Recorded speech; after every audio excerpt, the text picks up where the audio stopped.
Hello बच्चों, how are you? कैसे हो आप सभी? अच्छे हो? Very good.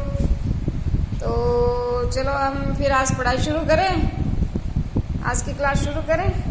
चलिए शुरू करते हैं। आज का हमारा जो सब्जेक्ट है वो है हिंदी, क्लास 6 से। क्लास 6 की हिंदी का लेसन नंबर 2, लेसन नंबर 2। इसका नाम है नादान दोस्त, जो कि प्रेमचंद के द्वारा लिखी हुई एक कहानी है। तो आप लोग कहानी सुनना पसंद करेंगे? Yes, very good. चलिए सुनते हैं।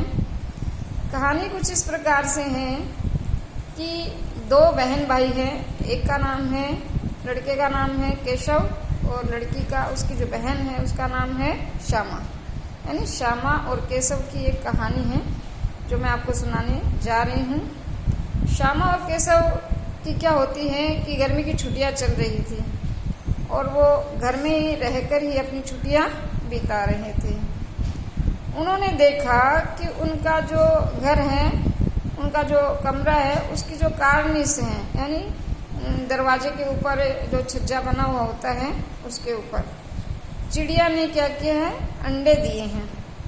उन्होंने देखा कि कार्निस के ऊपर चिड़िया ने अंडे दिए हैं। वो रोज उनको चिड़िया को आते जाते देखती कि और सोचते कि अंडे कैसे होंगे, कितने होंगे, चिड़िया कैसे उनकी रक्षा करती होंगी, कैसे उनकी सेती हैं, और कैसे उनके लिए चुग्गे का, दाना पानी का इंतजाम करती हैं। अनगिनत सवाल, ढेरों सवाल उनके मन में आते और जाते। उनको उत्सुकता हो रही थी, उनको बड़ी जिज्ञासा थी देखने की कि अंडे कैसे हैं, कितने हैं, किस रंग के हैं, और चिड़िया उनको कैसे संभालते हैं। वो सुबह उठकर घंटों उनको बैठकर देखते रहते, ताकते रहते और सोचते रहते उनके बारे में। उनको बहुत मजा आता, यहाँ तक कि वो उनको देखने के चक्कर में अपना नाश्ता भी भूल जाते थे। ये सिलसिला कई दिन तक चलता रहा। उनकी जिज्ञासा मन में बढ़ती रही और दिलो दिमाग में अनेक तरह के ख्याल आते रहे कि अंडे कैसे हैं, कितने हैं, वगैरह वगैरह। एक दिन उन्होंने सोचा कि क्यों न ऊपर चढ़कर इसको देखा जाए, और उन्होंने एक प्लान बनाया कि आज जैसे ही दोपहर को मम्मी सो जाएगी, हम दोनों बाहर आएंगे और आकर देखेंगे कि चिड़िया के अंडे कितने हैं और कैसे हैं। तो दोपहर का जब खाना हो गया और मम्मी ने उनको आदेश दे दिया कि जाके सो जाओ, आराम करो, तो वो जाकर थोड़ी देर अपने अपने बिस्तर पर लेट जाते हैं और आंख बंद करके सोने का उपक्रम करते हैं, नाटक करते हैं। थोड़ी देर में उनके बाद उनकी मम्मी भी आ जाती है और वो भी आकर लेट जाती है और जल्दी ही सो जाती है। तो जब वो देखते हैं कि मम्मी अब क्या हुई है, सो गई हैं, तो चुपचाप धीरे से दबे पांव वहाँ से बाहर निकलते हैं और आकर कार्निस के सामने खड़े हो जाते हैं और सोचते हैं कि अब जाकर ऊपर कैसे चढ़ें, कैसे देखें। तो फिर केशव ने श्यामा को कहा, श्यामा ऐसा कर, तो एक स्टूल लिया, मैं उसके ऊपर चढ़कर देखता हूँ। श्यामा दौड़कर जाती है और स्टूल लेकर आती है। केशव उसके ऊपर चढ़ता है, लेकिन जैसे ही वो ऊपर चढ़ने की कोशिश करता है, चिड़िया वहाँ से फुर करके उड़ जाते हैं। लेकिन जो केशव है वो जो अंडे हैं, जो कार्निस है, वहाँ तक नहीं पहुँच पाता है। तो अब फिर वो परेशान हो जाते हैं, सोच में पड़ जाते हैं कि ऊंचाई कम पड़ गई, हमारी लंबाई कम है, इसलिए हम वहाँ तक नहीं पहुँच पा रहे हैं। अब क्या करें? तो फिर श्यामा ने कहा कि एक उपाय है, मैं ऐसा करती हूँ कि जाकर जो नहाने की चौकी है वो लेकर आती हूँ और उसके ऊपर तुम स्टूल रख के चढ़े जाना। केशव कहता है, हाँ बिल्कुल ठीक, जाओ जल्दी से लेकर आओ। तो श्यामा दौड़ती है और जाकर चौकी उठाकर लाती है। पहले चौकी रखते हैं, फिर उसके ऊपर स्टूल रखते हैं और उसके ऊपर श्यामा का के सहारे से जो केशव है धीरे से ऊपर चढ़ता है। चढ़कर देखता है कि 3 अंडे हैं और 3 जो अंडे हैं वो तिनकों के ऊपर रखे हुए हैं। श्यामा की भी जो है उत्सुकता बढ़ती जा रही थी, वो भी अंडों को देखना चाहती थी। उसने कहा भैया एक बार तुम नीचे आ जाओ, आप नीचे आ जाओ, मैं भी ऊपर आकर अंडों को देखना चाहती हूँ। लेकिन चूंकि केशव बड़ा था इसलिए उसने श्यामा को आदेश दिया कि नहीं, तुम नीचे ही रहो, तुम वहीं पर ठीक हो। ऊपर आई और अगर बाई चांस तुम गिर गई और तुम्हारी चोट लग गई तो मम्मी को पता चल जाएगा, इसलिए तुम नीचे ही रहो।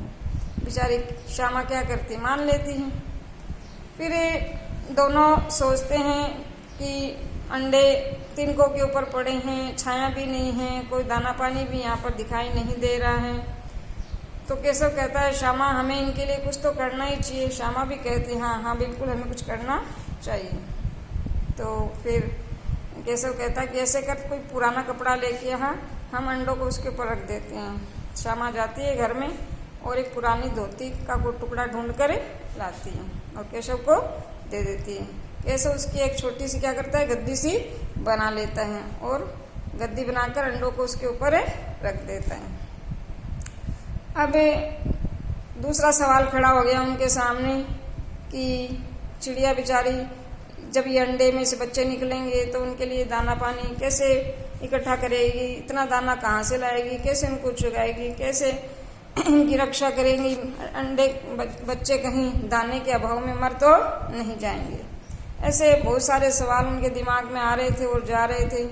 तो फिर दोनों ने निश्चय किया कि क्यों न इनके लिए कुछ दाना और पानी भी यहाँ पर रखे दिया जाए। श्यामा कहती है हाँ मैं जाकर कटोरी में पानी लाती हूँ और रोटी भी लेकर आती हूँ। और रसोई में जाती है, एक कटोरी में पानी लाती है और रोटी लाती है और उसके साथ चावल भी लेकर आ जाती है। दोनों फिर केशव उसको दाना पानी और रोटी को छज्जे के ऊपर कार्निश के ऊपर रख देता है। दोनों काम होने के बाद भी अभी और इनके सामने एक बड़ा सवाल खड़ा हो रहा था कि धूप तो बहुत तेज है, बेचारा अंडों को धूप लग जाएगी और जब बच्चे निकलेंगे तो बेचारे छोटे छोटे बच्चों को धूप लग जाएगी। कैसे इनके ऊपर छाया की जाए। अब वो छाया कैसे की जाए ये बड़ा सवाल उनके सामने खड़ा हो गया। वो चिंता में पड़ गए, फिक्रमंद हो गए कि कैसे इनके लिए छाया का इंतजाम किया जाए। तो फिर ऐसा सोचता है और कहता है ऐसा करते हैं हम एक टोकरी, जो सब्जी की टोकरी या फिर जो चलनी है उसको इसके ऊपर लगा देते हैं। श्यामा कहते हैं हाँ भैया तुम सही कहते हो। श्यामा जाकर टोकरी लेके आती है और एक डंडे के सहारे टेढ़ा करके उस चलनी को, टोकरी को उसके ऊपर लगा देते हैं। उस तरीके से उस पर छाया भी कर देते हैं। इतना सब काम करने के बाद उनको बहुत संतोष का अनुभव होता है और बड़ी खुशी होती है, प्रसन्नता होती है कि हमने आज बहुत बड़ा काम कर दिया और हमारे इस प्रयास से, हमारी इस मदद से चिड़िया को बड़ा आराम मिलेगा।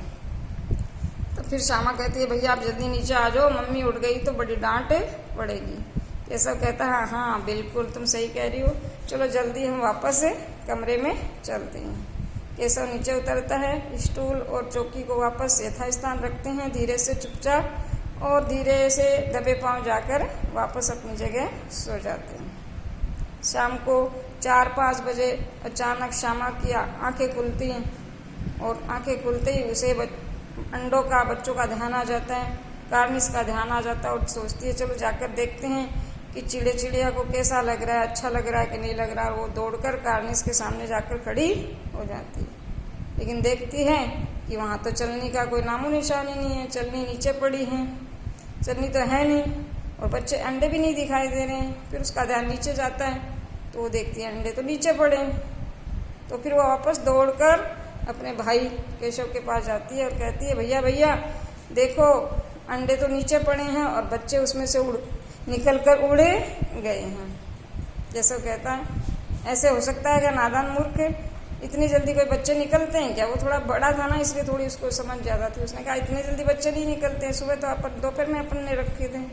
और वो भी वापस वहाँ कार्निश के सामने उसके साथ आता है, भाई श्यामा के साथ कार्निश के सामने आता है तो देखता है कि अंडे नीचे पड़े हैं टूटे हुए और उनमें से सफ़ेद सफ़ेद पदार्थ बाहर निकला हुआ है। और उसे समझ में आ जाता है कि अंडे टूट गए हैं, नीचे गिर गए हैं। वो दोनों वहाँ खड़े खड़े देख रहे थे, इतने में उनकी मम्मी भी वहाँ पर आ जाती है। तो मम्मी कहा ये क्या हुआ, अंडे नीचे कैसे गिर गए। तो दोनों बड़े एकदम भोले बन जाते हैं, कहते हमें तो पता ही नहीं है, हम तो देख रहे हैं। तो फिर मम्मी कुछ समझ जाती है और बोलती तुम लोगों ने इनको छुआ था क्या। तो कहते हैं नहीं, हमने तो नहीं छुआ था। फिर मम्मी उनको थोड़ा जोर दे के डांट के पूछती है तुम लोगों ने जरूर इस अंडों को छुआ था। तो फिर श्यामा बोलती है हाँ, भैया ने अंडों को छुआ था, और सारी बातें बता देती है। केशव भी बड़े भोले मन से कहता है कि नहीं, मैंने तो सिर्फ अंडों को गद्दी के ऊपर ही रखा था। तो उसकी मम्मी अपना सर पकड़ लेती है और कहती है नादानो, तुम्हारी वजह से चिड़िया ने सारे अंडे नीचे गिरा दिए। केशव और श्यामा को बिल्कुल समझ में नहीं आ रहा था कि ऐसा क्यों हुआ। तब उनकी मम्मी उनको समझाती है कि जो पक्षी होते हैं वो अपने अंडों को किसी को हाथ लगाने नहीं देते हैं। अगर कोई उनके अंडों को हाथ लगा लेता है तो फिर वो ये मानते हैं कि अंडे गंदे हो गए हैं, और वो उनको फिर सहती नहीं है और नीचे गिरा देती हैं। जब ये बात केशव और श्यामा को पता चलती है तो उनको बहुत दुख होता है, बहुत अफसोस होता है, और वो दोनों सोचते हैं कि हमने अच्छा भला करने के बजाय बुरा कर दिया, और हमने हमारी वजह से अर्थ का अनर्थ हो गया। हम तो चिड़िया के लिए, अंडों के लिए अच्छा करना चाहते थे, और ये तो उल्टा हो गया। दोनों को बहुत अफसोस भी होता है और दोनों को दुख भी होता है। फिर उनकी मम्मी उनको कहती है चलो आज तो जो तुम्हारी मूर्खता में, नासमझी में जो कुछ हुआ सो हुआ, आगे भविष्य में इस तरीके की बात का ध्यान रखना। दोनों कान पकड़कर अपनी गलती को स्वीकार कर लेते हैं। तो ये थी आज की कहानी नादान दोस्त, जो कि प्रेमचंद के द्वारा लिखी गई थी। कैसी लगी आपको कहानी? अच्छी लगी? Very good. तो चलिए ये बताइए, आपने कहानी तो सुन ली, अब ये बताएं कि इस कहानी से आपको क्या शिक्षा मिली। बताइए आपको क्या शिक्षा मिली। वेरी गुड, सोचिए। एक जन कोशिश करो, जो भी आपके दिमाग में मन में आ रहा है वो बताने की ट्राई करो, जैसा भी आता है। वेरी गुड, यस, आप सही बता रहे हैं कि केशव और श्यामा की नादानी से क्या होता है, अंडे गिर जाते हैं। क्यों गिर जाते हैं? क्योंकि वो गंदे, यस आप सही करें, क्योंकि वो क्या हो गए थे, गंदे हो गए थे, और गंदे हो गए थे इसलिए चिड़िया ने उनको क्या किया, नीचे गिरा दिया। इसका मतलब है कि हमें क्या नहीं करना चाहिए, क्या नहीं करना चाहिए, यस हाँ, हमें चिड़िया के और जो भी पक्षी है उसके अंडों को कभी हाथ नहीं लगाना चाहिए, उनको छूना नहीं चाहिए। हमें ये उनकी सेवा करते समय, उनकी देखभाल करते समय, पक्षियों के लिए, पशुओं के लिए कुछ भी करते समय हमें क्या करना चाहिए, उनकी आदतों का, उनकी प्रकृति का, उनके स्वभाव का भी ध्यान रखना चाहिए कि उन्हें क्या अच्छा लगता है और क्या नहीं अच्छा लगता है। ये नहीं कि हम करना चाहे अच्छा और हो जाए बुरा, यानी अच्छा करने के चक्कर में बुरा हो जाए और पक्षियों को वो पसंद ना आए। इसलिए हमें पशुओं की नहीं, पशुओं की भी हमें क्या करना चाहिए, देखभाल करना चाहिए, सेवा करनी चाहिए, उनके दाना पानी का भी व्यवस्था करना चाहिए, उनके पानी की भी प्रबंध करना चाहिए। लेकिन साथ में ही उनकी जो हैबिट है, उनका जो नेचर है, उनकी जो प्रकृति है, उनका जो आदत है, उनका जो स्वभाव है, उनका भी हमें ख्याल रखना चाहिए। तो ये थी आज की हमारी कहानी। अब आप एक बार इस कहानी को अपने आप साइलेंट रीड करो, मौन वाचन करो, बिना बोले पढ़ो अपने मन में, और इसका रिवीजन करो, पढ़ के देखो, और फिर हम इसके ऊपर कुछ प्रश्न करके इस कहानी के बारे में प्रश्नोत्तर के माध्यम से कुछ और जानने की कोशिश करेंगे।